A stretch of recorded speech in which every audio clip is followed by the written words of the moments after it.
Jadi gini, ketika kita melihat data, seringkali orang salah menggunakan terminologi insight. Dia bilang gini, insight-nya hari Senin jalanan macet. Iya. Itu bukan insight, itu adalah observasi. Jadi sebenarnya Mas Syafiq ini bikin skripsi tiap hari ya kayaknya. Karena kan itu kan strukturnya skripsi Mas. Tesis kan begitu kan. Tesis iya betul. Data terus pengolahan ya kan.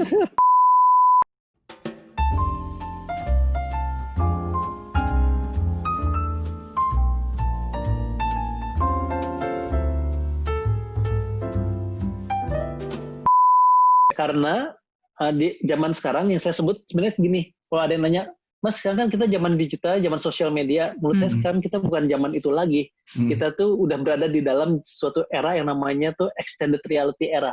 Yeah. Extended reality era. Jadi untuk pertama kalinya dalam sejarah umat manusia kita hidup di dua alam. Alam fisik sama alam digital in paralel. In paralel, iya. Gitu. Yeah. Dan kita jadi udah bukan kalau dan kalau kita mesti ada yang berpikir kita hidup di zaman medsos dan kejar trendingan, itu ketinggalan 10 tahun yang lalu sebetulnya. Iya, benar sekali. Gitu, itu tuh 2010 itu. Karena itu adalah mindsetnya orang-orang, aku suka bercanda dengan menyebut itu mindset orang-orang revolusi industri gitu. Iya. Nah, jadi pada saat bersamaan orang pada ngeliatin situ, jadi itu yang lagi nge-trending. Iya, oke. Terus misalnya selain topik jumlah follower, itu tuh sama seperti oplah majalah gitu, kayak gitu. Mereka salah pengertiannya terkait sama platform digital adalah trending topik itu belum tentu semua orang lihat loh. Iya, benar banget. Karena trending topik hanya terjadi di satu platform yang namanya Twitter. Ya, yang bisa kelihatan trending topiknya. Ada di YouTube juga. Yang banyak yang pakai gitu. Tapi kalau terjadinya cuma satu hari dan dalam waktu rentang bisa cuma 5 jam, pada saat jam tersebut kita tuh lagi buka Twitter, ya kita belum tentu lihat. Iya. Benar-benar. Kayak gitu. Wah. Dan worldwide ya. Worldwide itu kan berarti kan ada time zone interferensinya kan. Ada time zone yang berbeda. Contoh misalnya gini, saya tanya nih misalnya, ini bukan bermaksud kita sisihkan lah unsur politisnya gitu ya. Tapi ini cuma contoh. Misalnya gini, pernah dengar nggak hashtag ciri-ciri pribumi? Worldwide trend. Oh iya. Dulu sempat ada yang ngomong lah seorang tokoh terus. Ada yang ngomong. Iya. Nah, tapi belum tentu semua orang tahu loh tentang itu. Iya. Gitu. Mungkin Mbak Ninis mungkin nggak aware gitu. Nggak apa-apa. Kalau emang nggak tahu emang nggak apa-apa gitu. Karena hashtag ciri-ciri pribumi itu worldwide trending topic. Pada saat Pilgub DKI. Iya, itu dia. Gitu. Si tokoh itu adalah. Si tokoh itu, jadi hashtag itu naik gitu ya. Tapi nggak banyak yang tahu. Sekarang saya tanya pertanyaan berikutnya. Pernah dengar ini nggak tentang patung harimau mukanya lucu di Cisewu? Tahu, yang di depan kasus apa di depan apa gitu. Tuh. Mas Rino aja bisa langsung menjabarkan dengan detail. Langsung recall ya. Nggak pernah worldwide trending topic. Iya betul. Kan? Karena apa? Karena ciri-ciri pribumi hanya terjadi di kanal Twitter dan hanya terjadi di hari itu doang. Oke. Sedangkan si harimau maung cerita atau maung itu kan, maung Cisewu itu kan, harimau muka lucu Cisewu, itu percakapannya bergulir selama 3 bulan. 3 bulan. Di berbagai kanal. Sampai sekarang bahkan. Di berbagai kanal. Di Twitter, di Facebook, di Instagram. Jadi stiker line, jadi stiker Telegram. Jadi stiker WhatsApp. Masuk di YouTube channel. Ada di Tokopedia, orang bikin kaosnya dijual. Ada di Bukalapak, orang bikin bantalnya dijual gitu. Ada odong-odong yang dimasukin koin gitu. Bahkan orang habis disunat, naik singanya, si singaannya mukanya si harimau itu. Ada di semua kanal. Makanya betul. Salah kaprah ketika orang dikit-dikit trending topik. Bisa jadi itu tidak ada artinya. Jadi itu tidak ada artinya. Karena kalau kita hanya berpikir untuk bikin satu kegiatan komunikasi di satu waktu doang, kita cek aja di handphone kita nih ya. Handphone kita lihat ya. Ada berapa banyak aplikasi di dalamnya. Wah, banyak banget. Iya. Oke, pilih satu, WhatsApp. Di dalam satu WhatsApp, ada berapa banyak WhatsApp grup? Itu, ya. Dari belum yang DM-nya gitu kan. Dari setiap WhatsApp group ada berapa banyak post? Kita baca semua nggak? Ya. Oke, kita pakai contoh lain. Ini dari sekian rata-rata di satu handphone orang Indonesia itu ada 75 sampai 150 aplikasi. Kita sebut nama aplikasinya YouTube. Ya. Oke, ya. Di satu aplikasi YouTube ada berapa banyak YouTube channel? Saya subscribe saya udah 50 kali ya. Yeah. Di satu YouTube channel ada berapa banyak playlist? Di tiap playlist ada berapa banyak video? Apakah semua yang kita subscribe akan kita tonton semua? Enggak. Belum lagi kan ada subscribe, orang sekarang lagi subscribe di Netflix. Iya. Karena mereka punya algoritma yang kalau kita nonton satu nanti muncul mulu. Iya, jadi yang lainnya. Iya gitu. Makanya, oke. Tapi kan itu bukan medsos, Mas. Oke. Instagram. Kita mulai dari Instagram dulu aja. Instagram. Di Instagram aja, di dalamnya ada beberapa subkanal. Ada IGTV. IG Live. Ada IG Live. Story. Ada IG Story. Ada highlights, ya. Ada Instagram post, dan ada caption pakai hashtag. Not to mention platform pendukung untuk bikin kontennya ya, seperti Boomerang gitu ya, atau filter. filter. Itu kita sisihkan dulu. Ini aja. Masih yang main. Masih yang main. Ya, algoritmanya Instagram itu memprioritaskan pertama tuh video IGTV yang terpapar dari jumlah follower. Jadi misalnya gini, saya followernya 1.000, Mas Rino followernya 2.000. Setiap yang kita posting belum tentu dibaca sama 1.000 orang ini. Kemungkinan baca hanya less than 1%. Less than 1%. Wow, it's a hard fact. Tapi kalau misalnya konten saya di-share ke Instastory sama Mas Rio, kemungkinan jambah dong yang ngelihatnya, karena followernya Mas Rio mungkin akan yang less than 1% itu yang bakal ngelihat akan ngelihat konten saya gitu. Makanya sebenarnya jumlah follower tuh jadi bukan sesuatu yang relevan lagi. Quote unquote paling relevan, enggak gitu. Itu salah satu atribusi ya, satu kriteria, tapi it's not the whole thing, karena jadi gini. Mas Rino misalnya followernya cuma 500, saya 10.000. Setiap saya posting, yang nge-like Instagram post saya cuma 25. Tapi setiap Mas Rino posting, yang nge-like Instagram postnya itu 400. Artinya Instagram Mas Rino lebih efektif dan efisien ketimbang Instagramnya saya, walaupun follower yang saya dimiliki 10.000 gitu ya. Gitu. Berarti harus banyak engagement dan like-nya dong. Nah, belum tentu juga kalau mau banyakin like dan engagement, beli aja, suppliernya banyak. Nah, kayak gitu. Tapi, kalau yang like dan yang engage 500 orang itu, Mas Rino kenal baik semua, dan mereka tuh aspirasional dan pasional dan orang-orang benar, berarti bukan beli, bukan bot, itu powerful sekali. Berarti kan, ini adalah ilustrasi bagaimana kita ketika melihat data, kita harus gali terus sampai akhirnya masuk akal. Karena kita di prioritas pertama tuh IGTV yang di-push sama algoritma Instagram.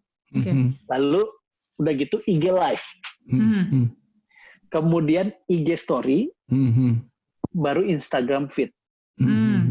Nah, tapi setelah itu seperti ada perubahan nih di algoritma Instagram.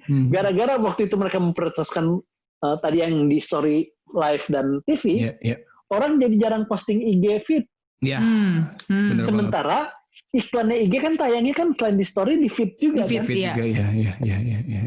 Story udah ada berhasil dalam kan diprioritaskan untuk terpapar. Makanya kalau kita buka kan pasti yang kita lihat Story-nya dulu kan. Story dulu ya benar. Kalau ada yang live dulu baru Story kan. Iya, live dulu benar. Itulah algoritmanya gitu. Sehingga orang jadi akan terpapar sama iklan. Tapi ketika orang bikin Story sampai titiknya ada 1.000 gitu ya. Kan dia jadi gak terpapar iklan kan. Salah satu iklan yang bisa terpapar di Instagram itu adalah IG Feed. Kita scroll. Tapi kalau orang jarang post di IG Feed, jadi iklannya nggak ada yang lihat lagi. Makanya ada perubahan dalam algoritmanya Instagram yang memprioritaskan untuk Instagram feed dilihat, tapi yang versi carousel. Versi carousel. Yang di swipe gitu tuh di IG feed. Oh, yang banyak fotonya ya maksudnya? Iya, supaya orang spending more time di IG feed. Supaya iklannya dilihat lagi gitu. Dan makanya menarik. Di IG feed itu yang penting adalah frame pertama dan frame kedua. Oke. Iya. Karena gini, frame pertama akan ditayangkan sama Instagram di 1x24 jam. Terus 24 jam berikutnya dia akan nayangin yang frame kedua. Oh gitu. Jadi konten frame pertama dan kedua ini tuh harus cukup identik. Oke. Beda tapi cukup identik. Supaya ketika muncul ini orang bisa ngikutin, oh maksudnya ini, dan kalau misalnya nih yang pertama apa, yang kedua apa, orang akan bingung lanjutin ke frame-frame berikutnya gitu. Nah, ini adalah contoh bagaimana kita melihat data dan memahami data tersebut sehingga data ini bermakna. Wow, ini insightful banget loh. Ini aku banyak hal yang kayak wah, dan ini prosesnya gila ini. Prosesnya pengolahan data tersebut proses memang. Ini ketika diceritakan seperti gini jatuhnya cuma beberapa menit kan. Terus kemudian kayak oh iya benar juga. Tapi untuk melakukan ini itu panjang gitu. Itu sebabnya kenapa value-nya jadi mahal. Nah ini cukup menarik ketika kita membahas big data analytics ya Mas. Ini kan saya orang awam, saya dan ini kan orang awam kan. Ya. Mendapatkan big data ini gimana sih Mas? Beli, sewa atau apa Mas kontraknya? Ya gimana caranya gitu Mas? Oke, jadi istilahnya tuh kalau dalam terminologinya disebut sebagai model akuisisi data. Yeah. Model akuisisi data. Model akuisisi data ini tuh beragam caranya. Dari mulai cara yang bisa disebut ilegal sampai cara yang paling legal. Dari mulai ngambil banyak sampai ngambilnya dikit-dikit tapi terus-terusan gitu. Jadi ada banyak caranya. Nah, contoh pengambilan big data itu ada yang big data itu bisa didapat dari mana aja sih? Satu, tentunya bisa beli. Gitu ya. Ada nih vendor-vendor dan supply big data gitu. Itu secara legal ya berarti ya? Yang legal. Itu legal, beli gitu. Tapi juga dia nggak bisa ngasih detail banget karena itu akan melanggar privasi. Oke. Oh iya. Jadi dia akan ngasih bulk yang cuman sekedar ini aja kayak gambaran umum aja briefnya gitu. Ya. Iya, tapi biasanya data-data seperti ini tuh agak susah untuk dimaknai karena kita nggak dapet detailnya. Oke. Gitu. Raw banget gitu maksudnya Mas? Iya, raw banget. Oke. Bukan raw banget, tapi terlalu general banget gitu. Oke, terlalu luas ya. Nah, itu sebabnya kenapa data ini tuh mesti diolah lagi atau diproses lagi, plus ditambah dengan si small data tadi. Gitu. Nah, di sisi lain juga ada pengambilan data yang banyak yang menyebut bahwa cara pengambilan data tersebut ilegal, gitu. Unethical gitu. Ya. Jadi ngambil datanya itu kita nggak tahu tiba data kita diambil semua gitu. Iya. Nah ya itu tuh pembahasan itu. Iya, saya nggak akan ngomong hal yang canggih-canggih dengan hacking dan ada ditaruh chip di dalam handphone, saya nggak akan ngomong karena itu sudah lah ya. Itu sederhana aja gini. Ketika kita datang ke satu gedung, lalu kita serahkan KTP kita di scan, muka kita difoto. Terus kita suruh nulis nama dan nomor telepon. Itu datanya dikemanain? Oh iya. Itu salah satu. Iya, itu salah satu yang tidak tersadarkan sebenarnya ya. Oh iya juga gitu ya. Oh iya. Muka kita pas difoto itu langsung tuh biometrik kan? Iya, biometrik langsung. Biometrik itu kan dibutuhkan untuk paspor, untuk KTP, KTP. Terus ada scanan KTP-nya. Tinggal kita diminta sidik jari ya udah kelar tuh data kita. Udah. Full di sana semua. Itu yang dilakukan nih kalau boleh saya berpendapat itu yang dilakukan Apple. Mereka awalnya Face ID. Enggak, awalnya Touch ID. Kemudian Face ID. Sekarang smartwatch Apple itu kan sudah mulai mendeteksi detak jantung kita tiap berapa menit sekali. Nah, itu kan dia tahu riwayat kita jantungnya oke apa enggak. Kemudian dia akan datanya dikemanain. Iya. Itu masih canggih dari satu device gitu ya. Kayak Apple, Samsung, Xiaomi, Android, sama apa? Yang paling simpel. Yang paling simpel itu ya tadi ya. Bukan, yang paling simpel ini itu yang secara kadang kita nggak sadar bahwa sebenarnya data kita sedang diambil. Dan tidak dengan konsen kita, dan kita juga nggak tahu itu data dikemanain. Ada lagi contoh kayak gini, yang kita juga mungkin nggak sadar tapi kita melakukannya dengan sering. Filter di Instagram. Benar sekali. Itu kan mukanya di semua. Kemarin kan ada 10 years challenge itu loh. Yep. Itu kan sampai semuanya ngikutin. Iya, semua ikutin tuh. 10 years challenge. Nah, itu ada ngecek nggak si filter tersebut menggunakan platform dan fitur aplikasi mana yang servernya ditaruh di mana?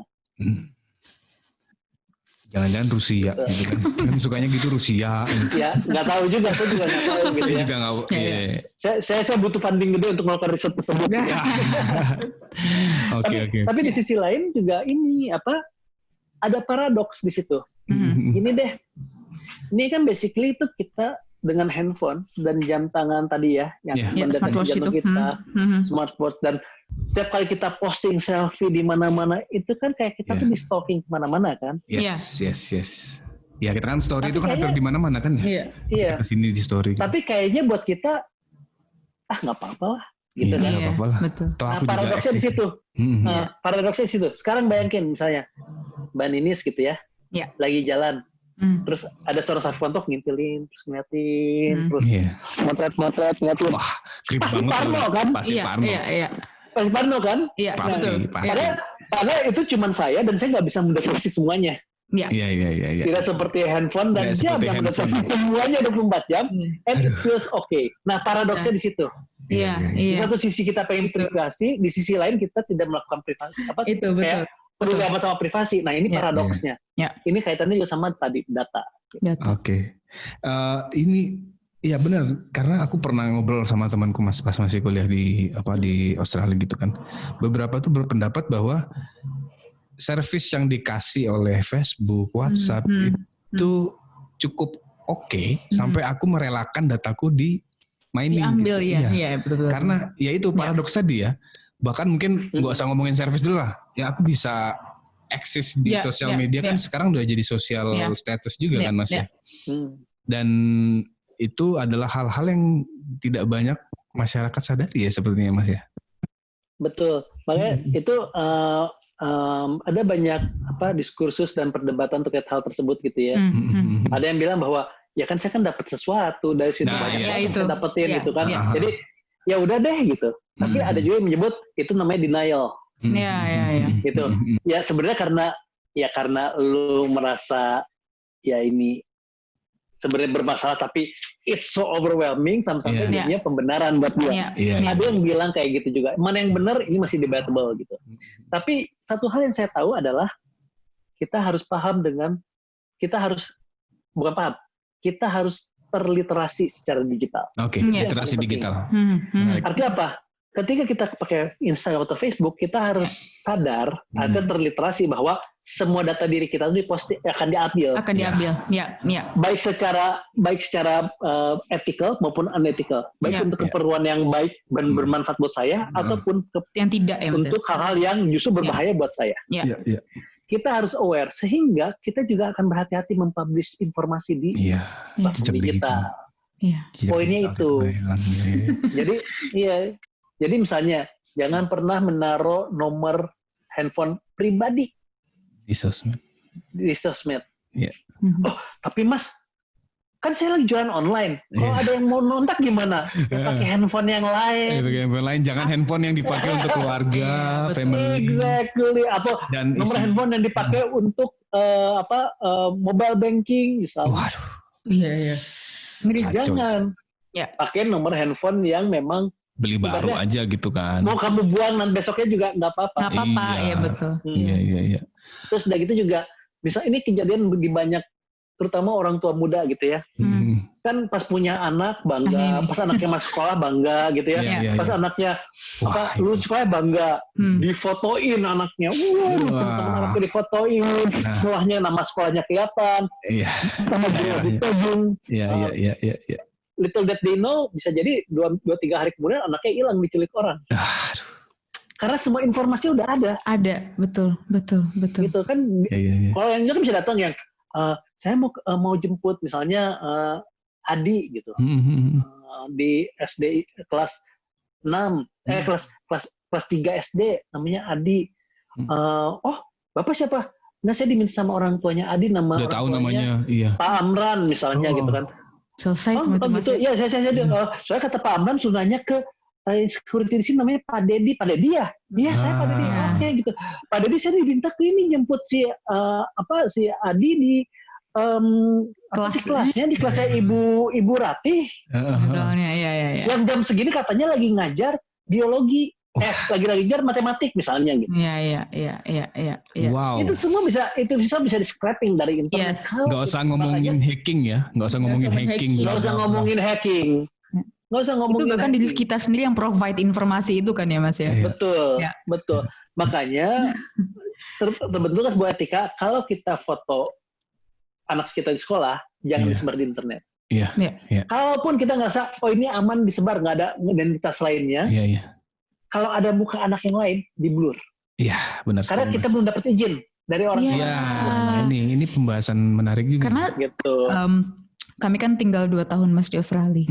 Terus di kampus saya itu ada kindergarten, childcare. Itu memang jurusannya dikasih plang gitu dikasih plang, emang nggak boleh foto sama sekali. Dan itu kan emang kita aware sekali di sana ketika kita misalnya kita ke taman atau bagaimana kita story segala macam yang ada anaknya pasti nggak kita posting gitu.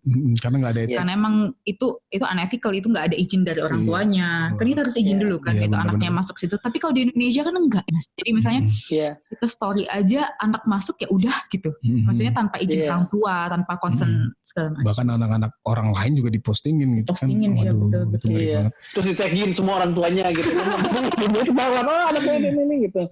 Atau misalnya contoh paling sederhana gini. Zoom meeting. Kita meeting Zoom nih ya. Ada banyak orang, meeting gini. Terus di screen cap, terus disebar. Gue habis Zoom meeting gini. Sama ini.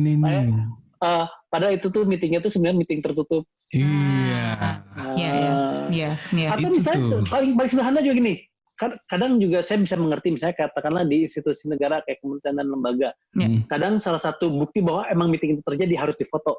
Dan orang-orangnya ada. Jadi bukti bahwa meetingnya bukan meeting bukan bohong abal-abal. Iya, beneran meeting gitu ya Mas ya. Betul. Iya, bukan meeting titip absen tapi beneran meeting. Dia butuh foto. Tapi yang sering kali lupa adalah ketika difoto, papan tulisnya kan lagi nge-screening sesuatu. Iya. Gitu. Ada materinya. Makanya kenapa suka ada yang di-hack nih bocor, bukan di-hack dibocor, tapi itu ada foto, ada yang posting atau dia taruh di handphone, teman dia kirim ngasih update ini atau dia berusaha meeting via WhatsApp gitu, udah nyebar kemana-mana kan gitu. Bahkan sebenarnya screen capture tuh juga nggak etis loh disebar tanpa nanya si ininya yang di other end-nya gitu. Betul. Makanya terkait sama data ini, apalagi di era extended reality, di mana kita hidup di dua alam, fisik dan virtual.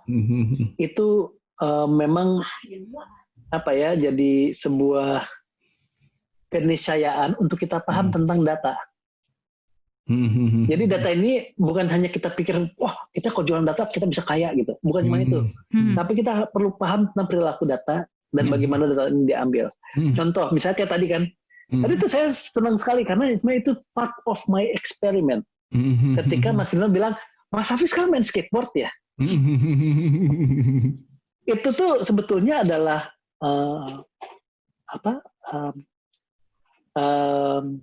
persona saya yang ingin saya tampilkan saat ini untuk ngetes apakah orang-orang akan melihat saya jadi pemain skateboard atau bukan. Iya, asik. Itu saya ngetes dan tadi pas Mas Rino bilang, Mas Hafiz main skateboard ya dan suka masak. Contreng, suka masak, contreng, masuk nih jebakan dari si Rino nih. Tapi aku nggak perlu ngejelasin siapa sebenarnya aku dong di digital. Iya. Gitu. Aku nggak pernah posting tentang Safik pakar data analitik di digital. Karena di posting stick ya Mas ya. Exactly. Artinya apa? Ketika kita paham tiap platform karakteristik seperti apa dan bagaimana mereka mengambil data, kita bisa manfaatkan hal tersebut, informasi tersebut untuk kepentingan kita sendiri. Contoh, saya pernah ngetes ini, kan biasanya kalau kita banyak ke grocery stores gitu ya, ke supermarket di Indonesia, terus ada punya membernya Pak gitu, scan kan. Itu kan sebenarnya buat ngetahuin, Safik Pontoh, kita datang ke situ selalu beli apa nih? Bisa beli beli susu gitu misalnya, atau misalnya beli coklat gitu, sehingga dia tahu dia harus ngestok berapa coklat karena Safik rutin nih belinya. Iya. Terus saya pengen tes hipotesa tersebut. Jadi saya kan senang masak steak. untuk masak steak yang enak butuh thyme dan rosemary fresh. Yes. Yeah. Masalahnya yang jual jarang. Iya, betul. Thyme di sini nggak enak, Mas. Kami juga kesusahan mencari. Iya, thyme-nya kan beda ya. Iya, beda, Mas, benar-benar. Kayak apa sih? Kayak rumput. Lanjut, Mas. Iya. Nah, terus yang saya lakukan adalah saya nemuin satu toko yang kadang jualan thyme sama rosemary fresh, kadang enggak. Terus saya secara rutin setiap hari Selasa selama 3 bulan itu saya beli thyme dan rosemary. Oke, setiap hari Selasa selama 3 bulan nih. Oke. Secara saya beli terus sambil sengaja sampai saya bilang, saya bertanya ada membernya, saya bilang ada, ini member saya. Oke.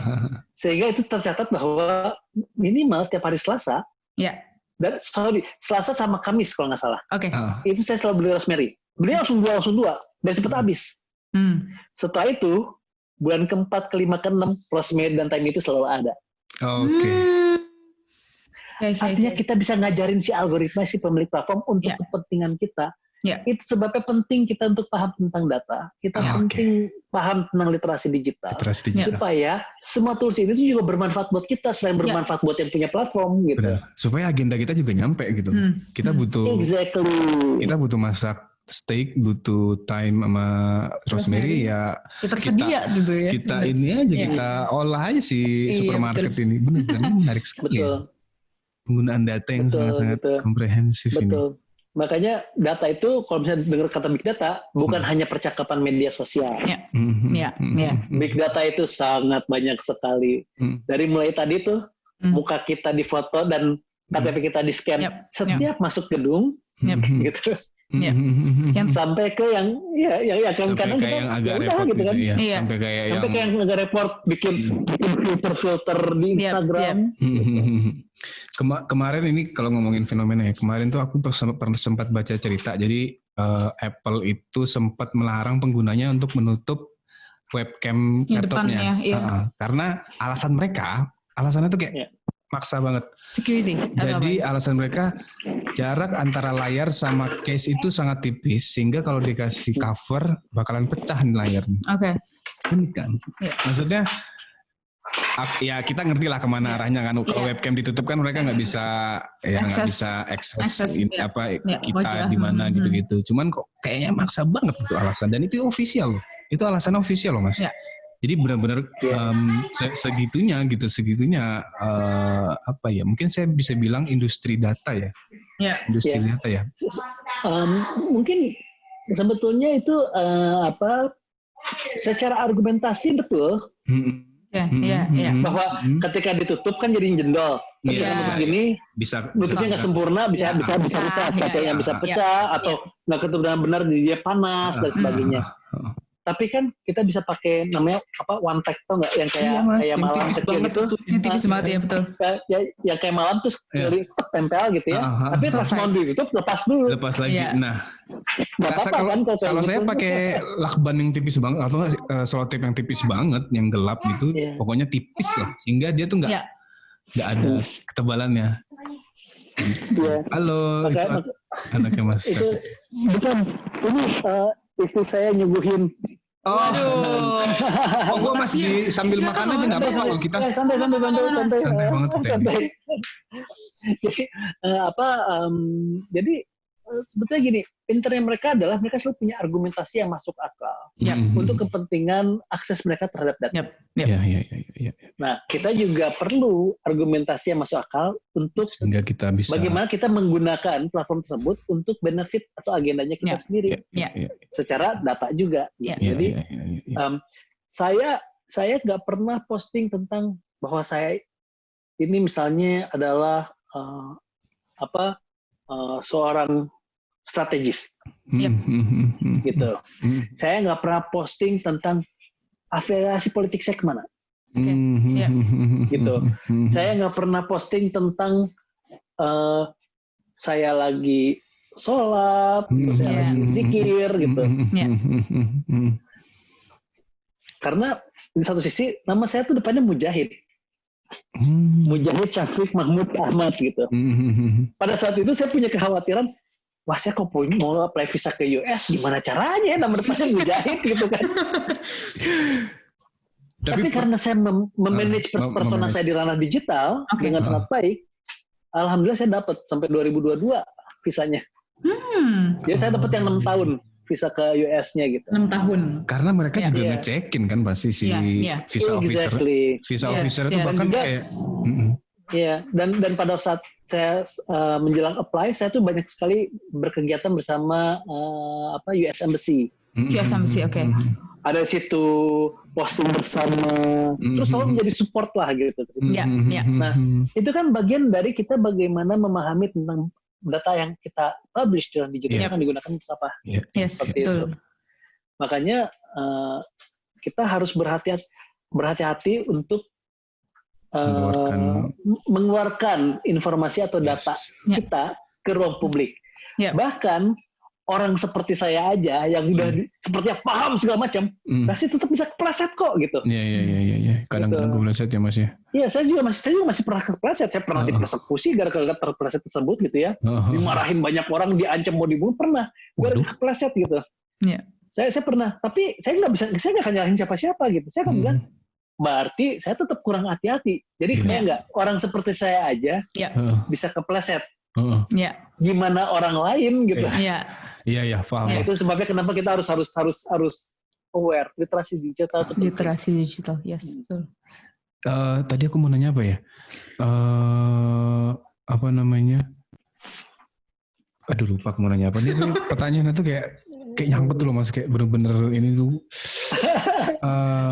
Apa-apa. Aduh tadi aku mau nanya apa?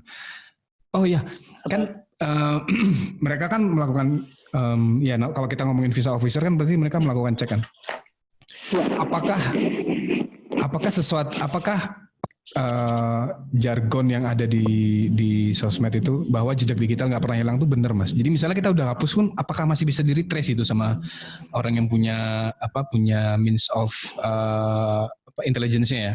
Apakah masih bisa di trace? Misalnya saya dulu, let's say saya punya suatu afiliasi politik tertentu, terus kemudian ada gap, kemudian saya ingin apply ke visa US, terus saya hapusin lah tuh semuanya postingan-postingan saya yang dulu itu.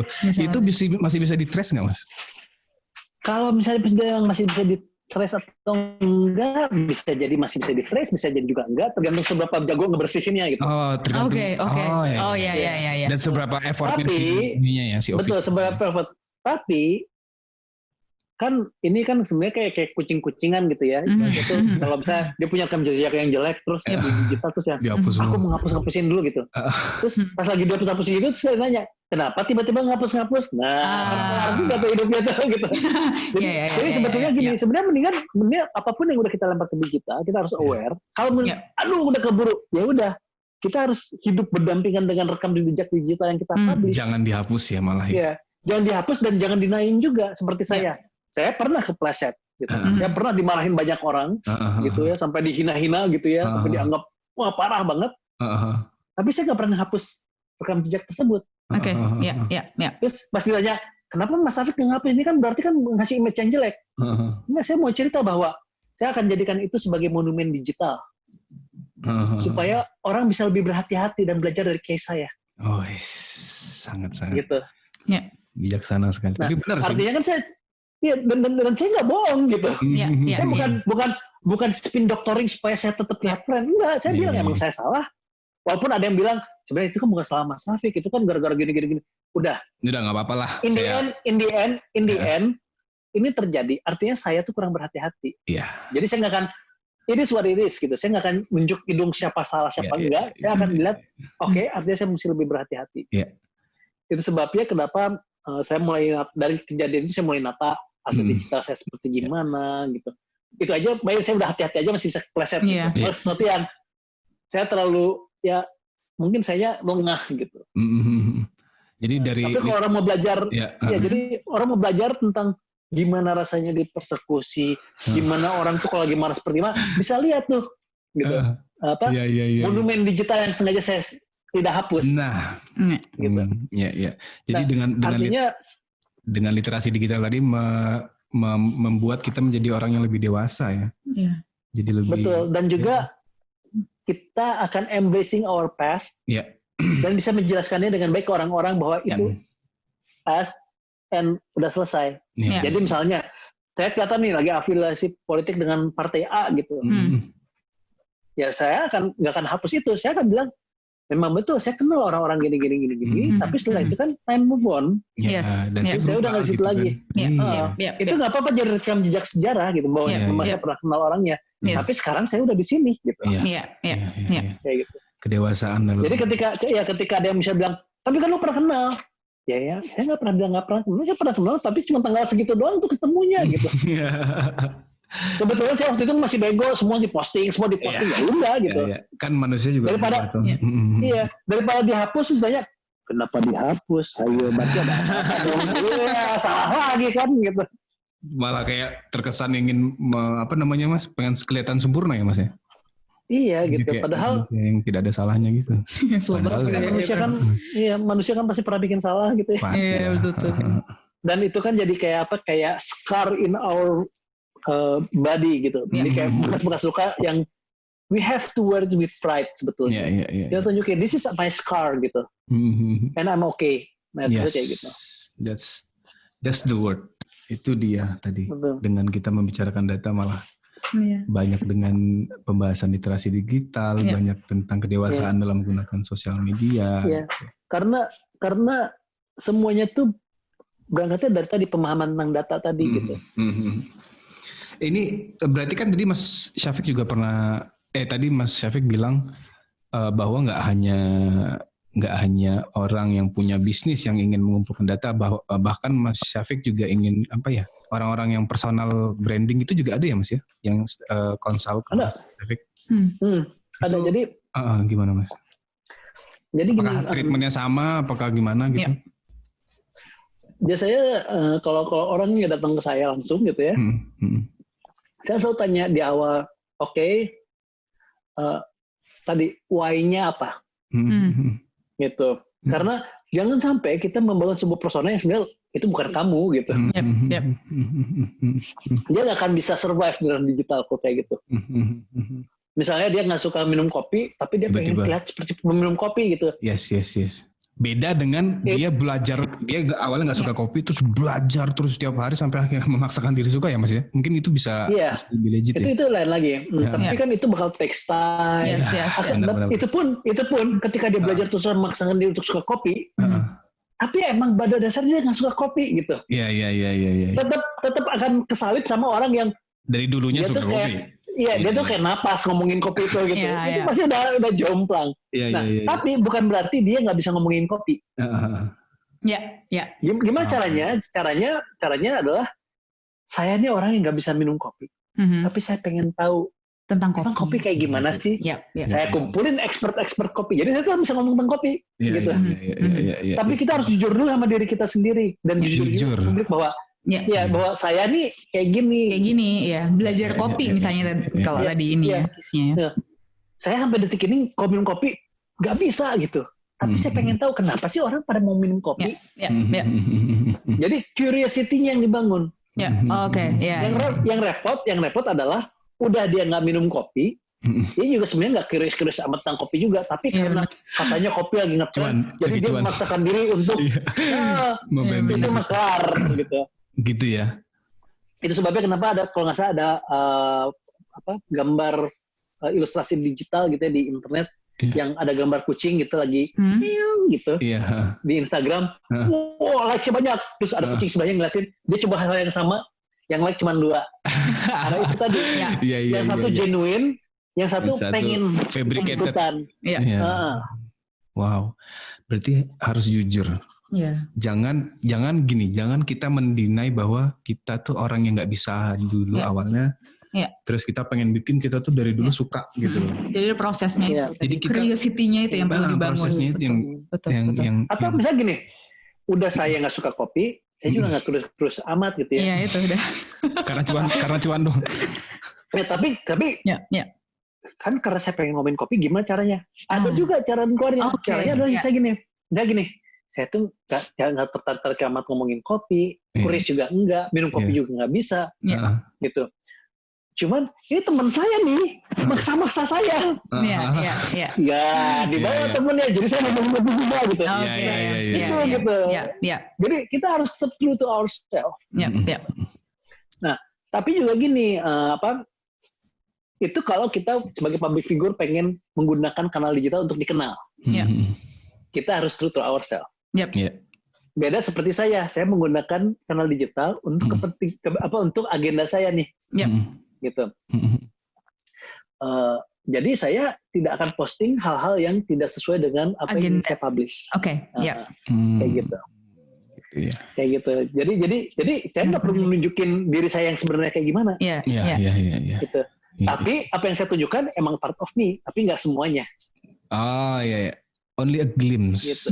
Dan itu sesuai dengan dan sesuai dengan apa yang pengen saya tunjukin gitu. Kayak misalnya gini, saya nunjukin saya main skateboard. Tapi saya nggak pernah bilang saya expert. Saya selalu bilang saya tuh lansia yang baru belajar main skateboard gitu. Belum yang belajar main skateboard karena akhirnya saya punya olahraga yang saya tuh seneng mainnya gitu. Ini pas ditanya saya, Mas Afif mainnya di mana saya? Jujur aja, aku tuh sebenarnya cuma nguncur-nguncur gitu doang. Udah capek dan udah seneng gitu. Paling sekarang lagi belajar ollie, udah itu doang gitu. Itu dia, aku ngeliat videonya itu. Ya tadi. Iya. Nih Mas, ini pertanyaan terakhir nih Mas dari kita. Ini asik banget kita ngomongnya, sumpah sampai yang kayak malah kayak personal banget aku nanyanya gitu. Ngobrolnya asik nih. Dengan kapasitas yang Mas Syafiq punya, dengan skill output yang udah dikeluarkan. Ya, dengan strategi, dengan banyak experience, dengan banyaknya komunikasi dengan orang-orang segala macam, kepikiran nggak Mas bikin bisnis sendiri Mas? Dengan strategi-strategi yang sudah Mas Syafiq punya nih. Atau sudah nih malah? itu pertanyaan yang benar sangat bagus sekali karena ya betul sih rasanya capek ya ngegedein produk orang terus gitu. Iya kan ini udah maksudnya Mas Syafiq kan punya semuanya nih Mas nih. Kenapa nggak bikin produk sendiri terus gedein sendiri gitu kan? Betul. Nah, balik lagi tadi the why-nya. True to self-nya. Jadi gini, misalnya saya tuh dari SD tuh pengennya tuh bikin film. Saya tuh pengen banget jadi sutradara. Ini Mas, pas Mas. Iya, saya juga sebenarnya lagi berproses ke sana, cuman dia masternya ngambilnya ini Mas. Film dia Mas. Nah, tapi akhirnya kalau saya nih, saya menyadari I don't have what it takes. Jadi sutradara. Saya juga ke belakang sini malah kayak ke belakang sini ini kayak kalau masih cerita sebentar Mas. Jadi kalau makin kesini tuh makin kayak aduh gimana ya cara menyutradara yang baik dan benar gitu loh Mas. Nah, benar-benar setuju saya sama Mas Syafiq. Dan saya merasa saya tuh kurang tegas, kurang galak. Nah itu tadi mau saya bilang itu sih. Terlalu baik. Gak enakan. Kalau gak enakan kan gak jalan proyek. Iya betul. Gak jalan. Kebayang gak sih kayak gini? Oke, sekarang kamu jalan dari sini ya. Iya. Terus pegang meja terus noleh ke kiri gitu. Iya. Udah itu orangnya bilang, gue tuh tangan kanan tuh gak enak, ternyata tangan kiri aja. Terus aku lihat, iya udah deh. Jadi filmnya jadi jelek kan kalau gitu kan. Iya, oke. Filmnya jadi jelek gitu. Jadi I don't have what it takes. Terus kayak tadi, kenapa Mas gak bikin produk jualan langsung sendiri kan Mas bikin. Balik lagi, maybe I don't have what it takes juga gitu. Jadi pas mau bikin gitu ya, masa banyak banget perintil yang mesti dipikirin. Yang mana aku tuh so goes into details. Jadi aku gak bisa nyambi orangnya. Gitu. It's a good answer. Aku tuh bisa ngerjain sesuatu, jadi bisa jadi. Tapi I will put all my effort, energi ke situ. Baru barangnya jadi. Nah, namun kan aku juga pengen punya cita-cita dong, pengen punya sesuatu gitu. Akhirnya kata kuncinya adalah collaboration. Semangat kolaborasi. Aku ketemu orang yang punya produk. Terus aku ngerasa ini produk sesuai dengan keinginan saya dan interest saya dan duanya kuat semua. Tapi ini perlu jalur. Mau nggak gue bikin strateginya, nanti hasil untungnya kita bagi. Kolaborasi itu sih ya. Jadi dia yang running di bisnis, aku yang ngebantu di strategi di belakangnya terus. Gitu. Cakep itu. Mencari produk yang udah jadi, ya maksudnya secara ini udah ada lah ya. At least udah ada. Kemudian kita mikirin strateginya gimana ya Mas ya. Iya. Kemudian nanti saya sadar betul teman saya yang punya produk ini nggak mungkin bisa bayar saya sebagai konsultan. Iya. Kolaborasi aja kita gitu ya Mas. Kolaborasi pas menghasilkan kita bagi. Gitu. Semangat kolaborasi ini nih. Ya, kontraknya urusan nanti, tapi yang penting kita jalan dulu aja gitu kan. Iya. Mantap. Okay. Wow, ini gitu. Sangat-sangat fruitful sekali. Ini nih kita udah 1,5 jam loh. Tapi tadi kepotong 10 menit karena kita udah hadir 10 menit. Tapi ini sangat-sangat insightful Mas Syafiq. Sangat-sangat banyak hal yang bisa kita aplikasikan, mulai dari tadi bagaimana kita seharusnya menggunakan data, bagaimana kita mempunyai literasi digital yang baik, bagaimana kita menjadi dewasa, kan itu leads to menjadi orang yang lebih dewasa gitu loh, menjadi orang yang menerima pasnya dia dan kemudian bisa berargumen gitu. Dan kemudian ternyata jawaban yang terakhir itu bagus banget loh. Maybe I don't have what it takes gitu loh. Nggak semua orang punya apa yang dibutuhkan untuk menjalankan yang tadi Mas Syafiq kerjakan gitu kan. Dan makanya kalau aku boleh tambahin sedikit, makanya saya selalu bilang bahwa generasi sekarang tuh sangat beruntung sekali. Gimana tuh? Karena hidup di era extended reality era. Extended reality. Paralel di dua alam. Alam fisik dan alam digital. Kayak kodok. Karena iya kayak kodok literally. Karena ini membuat setiap individu dengan keunikannya masing-masing, dia akan punya audiens dan marketnya sendiri-sendiri. Yes. Mungkin audiensnya nggak seluruh rakyat Indonesia atau nggak seluruh dunia gitu ya. Tapi barang 1.000-2.000 orang mungkin ada gitu. 100-200 orang mungkin ada. Tapi setiap produk itu jadi ada pasarnya. Makanya kita bisa true to ourselves, gitu. Kita, aku biasanya pakai tools lain namanya, pasti pernah dengar ini tools zaman dulu banget, SWOT analysis ya, strength, weakness, opportunity threat. Sama Tapi weakness sama threat-nya tak tutup dulu. Karena biasanya kalau dibuka kita akan fokusnya ke weakness sama threat duluan. Oke. Berusaha nutupin weakness kita, menutup weakness kita dan mengantisipasi threat. Kita lupa kita punya strength sama opportunity. Makanya itu aku tutup dulu. Aku fokus di strength sama opportunity. Biasanya kalau ini udah dijalanin, weakness sama threat-nya hilang dengan sendiri ya, karena saya masuk ke blue ocean. Ranah di mana emang cuman gue yang paling jago. Iya. Paham. Strength itu strength itu ngomongin resource, opportunity itu tuh ngomongin market. Jadi di opportunity itu cuman saya yang paling jago. Jadi cuma ada saya doang dan marketnya cuman ke saya aja jadinya. Blue ocean nggak ada threat-nya ya. Blue ocean nggak ada threat-nya. Kadang tetap ada, makanya itu biasanya hilang dengan sendirinya. Kadang ada ya kita tetap harus antisipasi, tetap harus kita hadapi gitu. Tapi umumnya sih hilang dengan sendirinya. Memaksimalisasi tadi itu ya Mas ya. Opportunity, betul. Strength itu. Kita tuh punya strength dan punya point. Makanya saya jadi lebih tenang dan bisa berdamai dengan diri saya sendiri ketika saya melihat orang lain, wah dia bisa tuh. Ya karena I don't have what it takes. Tapi kalau dia suruh ngomongin yang begini, dia keteteran. Iya benar. Betul. Kan kita sering banget tuh ngelihat isi ini umur segini udah sekian, umur 21 udah beli apa. Maybe ya memang bukan jalan kita juga gitu loh, memang bukan. Bisa jadi kalau kita ngelakuin itu bisa tercapai, tapi nggak seneng, nggak bahagia gitu. Benar. Beban terus gitu. Beban. Ya ini contoh misalnya. Ada teman saya jualan minuman gitu ya, buah seger yang diperes gitu, tanpa gula, tanpa air, jadi fresh dari ininya. Yang mana per botolnya kalau nggak salah tuh dia untung Rp10.000, karena kan harganya premium fresh gitu ya. Terus dia jualannya dengan cara berlangganan. Subscribe ya, gitu. Model subscribe, model bisnisnya subscribe. Terus udah gitu. Dia itu pelanggannya bukan yang seluruh rakyat Indonesia gitu ya, bukan kayak toko kopi yang warnanya hijau itu tiap pengkolan ada gitu ya. Tapi dia tuh cuma nge-tap-in market di Bintaro sektor 9 dan sebagian BSD. Wow, ini ya, spesifik sekali. Spesifik. Dan itu dia tap-in karena kan segar, sehat, tanpa gula, tanpa air, fresh. berarti siapa marketnya? Orang-orang yang concern sama healthy lifestyle. Yes. Seperti apakah? Komunitas lari, komunitas yoga, komunitas berenang, komunitas naik sepeda. Oke, iya. Yang kayak gitu kan? Oke. Terus dia cuma ngumpulin 800 subscriber. Oke. Cuma 800. Tapi kan untungnya kan 10.000 per botol. Iya, betul. Wow. Ya, dia jual ya. Dia jual berlangganan seminggu itu 3. Per pelanggan. Jadi satu botol kali 800 sudah 8 juta. Iya. Kali 3. 24 juta. Iya. Per minggu. Kali 4. Satu bulan. Nah. Iya.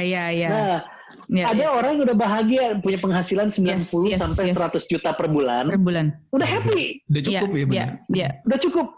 Ya, kan kita nggak perlu maksa dia untuk punya penghasilan 100-200 per bulan. Iya, kan? Betul. Iya, Mas, betul. Itu aja udah dia emang happy. Itu udah autopilot aja udah nge-feed dia 100 juta per bulan, udah autopilot loh. Tanpa harus dia gimana gitu kan. Iya, betul. Makanya itu gitu. Ya. Jadi emang nggak semua orang harus punya penghasilan 100 miliar per bulan gitu. Yes. Kalau ada yang punya pun, ya itu rezekinya dia. Maybe he has what it takes, then maybe he's happy doing it. Kalau dia nggak itu mah dia stres. Ya nggak apa-apa gitu. Sementara ada orang yang punya penghasilan 100 juta per bulan, 200 juta per bulan, tapi punya waktu buat anak dan keluarga happy, ya oke juga gitu. Tapi juga ada kan orang punya penghasilan 100 juta per bulan tapi nggak happy, ada juga gitu. Ada juga. Karena dia happy-nya kalau punya penghasilan 100 miliar per bulan. Jadi tiap individu is unique, we have to embrace it, dan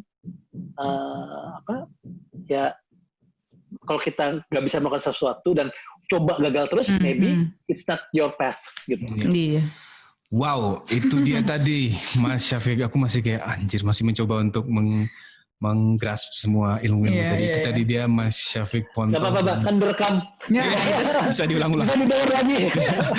Itu dia tadi teman-teman, seorang Syafiq Ponto.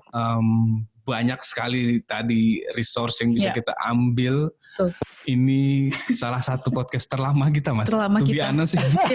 Karena ngobrolnya fluent gitu loh. Iya, ngobrolnya asik ini. Karena saya juga kebetulan punya podcast. Jadi udah terbiasa.